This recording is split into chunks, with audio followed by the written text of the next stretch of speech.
En toe Yeshua in Betanië was, in die huis van Simon, die Melaatse, het 'n vrou na hom met 'n albasterfles met baie kosbare salf gekom en sy gooi dit op sy hoof uit terwyl hy aan tafel was.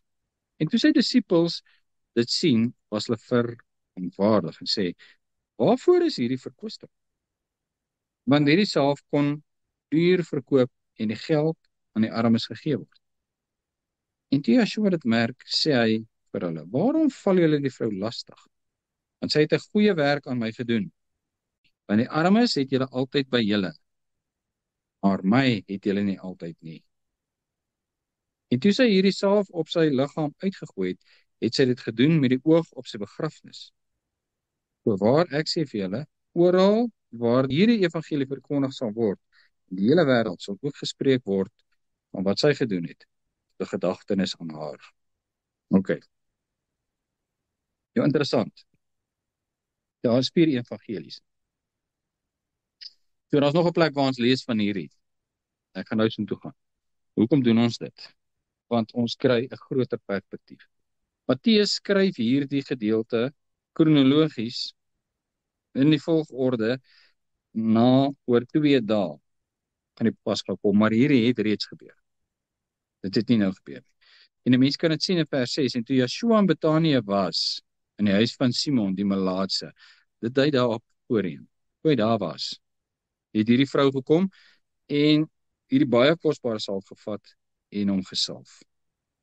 En toe sê sy disippels: "Nou hoekom kan die geld vir die armes gee? Want dit is baie kosbaar." Nou wil ek net iets interessants doen om te sien hoe werk die skrif. Ons gaan na Johannes 12 toe waar dieselfde gedeelte beskryf word. En ons gaan interessante dinge sien hierso. Johannes 12. En Yeshua het 6 dae voor die Pasga na Betanië gekom. 6 dae. Waar Lazarus was, wat dood gewees het en wat uit die dode opgewek het. Nou as ons nou terug gaan na die ander ene toe, dan sê hy: "Julle weet dat oor 2 dae die Pasga is." Nou ek weet nie of dit dieselfde jaar is nie, maar as dit dieselfde jaar is, dan was dit 4 dae terug wat hierdie situasie gebeur het. 4 dae voor dat Yeshua gesê het, dan sal hulle ook vir die een aan sy linkerkant sê. 4 dae voor dit het vers 6 gebeur van hoofstuk 26. En toe Yeshua in Betanië was, het 4 dae voor dit gebeur. 6 dae voor Yeshua oorgegee is, het hierdie gebeur. En Yeshua het 6 dae voor die Pasga na Betanië gekom, waar Lazarus was, wat dood gewees het en wat hy uit die dood uit opgewek het. Het is nie belangrik om te weet die 6 dae nie, het is nie belangrik om te weet die een was voor die ander, het is net interessant. Het is net om te sien, magies, hier is 'n ander hoek waar die kamera vanaf afgeneem het, en nou sien ek goed wat ek aan die ander kant nie gesien het. Vers 2. Hulle het toe vir hom daar 'n maaltyd berei en Martha het bedien. En Lazarus was een van die wat saam met hom aan tafel was. En Maria het 'n pot egte, baie kosbare nardesalf geneem en die voete van Yeshua gesalf en sy voete afgedroog met haar hare. En die huis is vervul met die reuk van die salf. OK. Maria. Ons lees net van 'n vrou. Hier lees net Maria. Dis Martha se sussie. Toe sê een van die disippels, naamlik Judas Iskariot, die seun van Simon, wat hom sou verraai. Nou wat het ons net nou gelees? Dit was die disippels. Sien ons, dit was een disipel, Judas Iskariot, en ons ken vir Judas Iskariot. En wat sê hy? Waarom is hierdie salf nie vir 300 pennings verkoop en die geld aan die armes gegee nie? Hy sê wat dit wel geweet het. En dit het hy gesê, nie omdat hy oor die armes besorg was nie, maar omdat hy 'n dief was en die beurs gehaat het en die bydraes geneem het. Jette, kyk wat is in sy hart, nie. Hy sien dadelik, daai salf kon verkoop geword het en daai geld kon myne gewees het. En dis die aanklag. 7.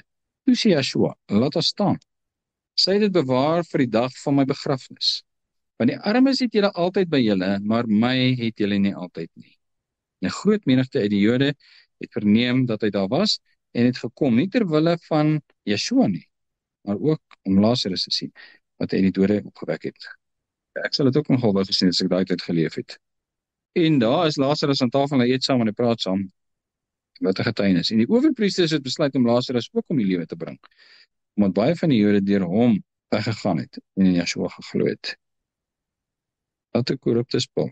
OK, so nou sien ons net iets anderster. Dit was toe Maria, en sy het die salf op Yeshua se voete uitgegiet en sy voete gewas, afgedroog met haar hare.